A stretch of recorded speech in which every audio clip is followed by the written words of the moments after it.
क्या आप भी इस बात को लेकर उलझन में हैं दोस्तों कि सोने चांदी में आई इस नई तेजी के बीच अब पैसा लगाना सही होगा या फिर थोड़ा इंतजार करना चाहिए। कमोडिटी मार्केट से इस बढ़त के तार सीधे तौर पर अंतर्राष्ट्रीय बाजार के वैश्विक संकेतों से जुड़े हुए हैं।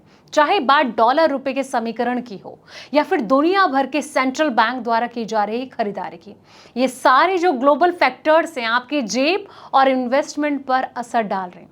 तो आइए आज के इस रिपोर्ट में बहुत ही आसान भाषा में समझते हैं कि इस वैश्विक संकेतों का पूरा गणित क्या है। नमस्कार, मैं हूं आपके साथ संध्या बिष्ट और आप देख रहे हैं द इकोनॉमिक टाइम्स हिंदी। दोस्तों, सबसे पहला सवाल कि क्यों हो रहा है सोने की कीमतों में बदलाव। हाल के हफ्तों में कमजोर अमेरिकी आर्थिक डेटा और कम बॉन्ड यील्ड से गोल्ड को सहारा मिला। बाजार अमेरिकी मॉनेटरी पॉलिसी की जो उम्मीदें हैं, डॉलर में उतार चढ़ाव और जियोपॉलिटिकल घटनाक्रमों पर भी नजर रखे हुए हैं। ईरान संघर्ष और स्टेट ऑफ हॉर्मुज़ से तेल की जो सप्लाई है, इसमें रुकावट के कारण महंगाई का रिस्क जो है वो बना हुआ है और तेल की ऊंची कीमतें महंगाई का दबाव बनाकर सेंट्रल बैंकों के लिए हालात जो है मुश्किल बना सकते हैं। मार्केट अपडेट के अनुसार पिछले हफ्ते सोने में 0.8% की बढ़त भी हुई थी और टाटा म्यूचुअल फंड ने सोने पर अपने अगस्त 2026 के हाउस व्यू में कहा कि ब्याज दरों, डॉलर और बॉन्ड यील्ड का जो आकलन करने के कारण निकट भविष्य में कीमतों में उतार चढ़ाव बना रह सकता है और फंड में गोल्ड पर मध्यम से लंबी अवधि का जो है सकारात्मक नजरिया बनाए रखा और सेंट्रल बैंक की खरीदारी, निवेश की मांग और पोर्टफोलियो डाइवर्सिफिकेशन को इसके लिए संरचनात्मक आधार बताया गया। दोस्तों, अब चांदी की कीमत में तेजी की वजह क्या है? आपको बता दें कि कीमती धातु में आई आम तेजी से चांदी को भी फायदा हुआ, लेकिन औद्योगिक इस्तेमाल के कारण इसकी जो मांग है, इसका पैटर्न सोने से काफी अलग है। टाटा म्यूचुअल फंड का ये कहना है कि चांदी के लिए निकट भविष्य का जो नजरिया है वो वैश्विक आर्थिक स्थितियों और औद्योगिक मांग पर निर्भर करेगा।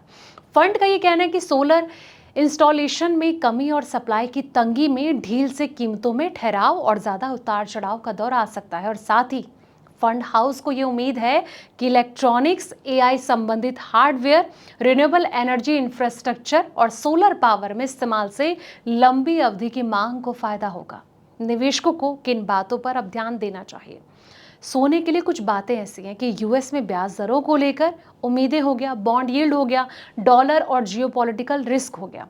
डॉलर का कमजोर होना और यील्ड का कम होना आमतौर पर गोल्ड के लिए अच्छा होता है दोस्तों, क्योंकि इससे ये जो मेटल है निवेशकों के लिए ज्यादा आकर्षक बन जाता है।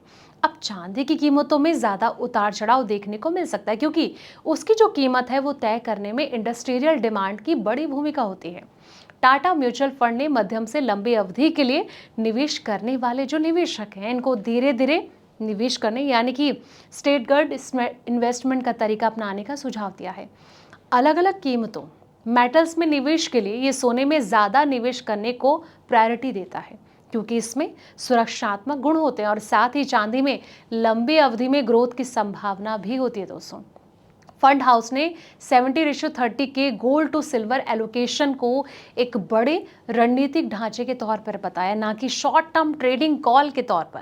निवेशकों को यह भी ध्यान रखना चाहिए कि कीमती मेटल की ग्लोबल कीमतें घरेलू कीमत से अलग हो सकती हैं क्योंकि भारतीय कीमतें करेंसी में उतार चढ़ाव, इंपोर्ट से जुड़ी लागत, टैक्स और स्थानीय बाजार को स्थितियों से प्रभावित होती हैं।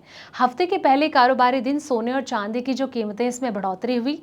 निवेशक ब्याज दरों की उम्मीदों, बॉन्ड यील्ड, डॉलर और चल रहे जियोपॉलिटिकल रिस्क पर नजर रखे हुए हैं। दोस्तों, कॉमेक्स पर गोल्ड की अगर बात करें तो ये 4,451.30 प्रति ओंस पर ट्रेंड कर रहा था, जो कि पिछले बंद भाव में $4,440 प्रति ओंस से लेकर $14 और 0.32% ज्यादा था और इस मेटल ने दिन के दौरान 4,473.20 प्रति ओंस का उच्चतम और 4,422.30 प्रति ओंस का निचला स्तर छुआ। चांदी में ज़्यादा तेज़ी जो है वो देखी गई और कॉमेक्स पर चांदी 65.845 डॉलर प्रति ओंस पर थी, जो कि पिछले बंद भाव पर 65.060 प्रति ओंस के से लेकर 0.737 या फिर 1.13% ज़्यादा थी। सेशन के दौरान इसकी कीमत 64.850 डॉलर और 66.395 प्रति ओंस के बीच रही। तो जिस तरीके से तमाम फैक्टर्स हैं, इस पर आपको बारीकी से ध्यान रखना चाहिए।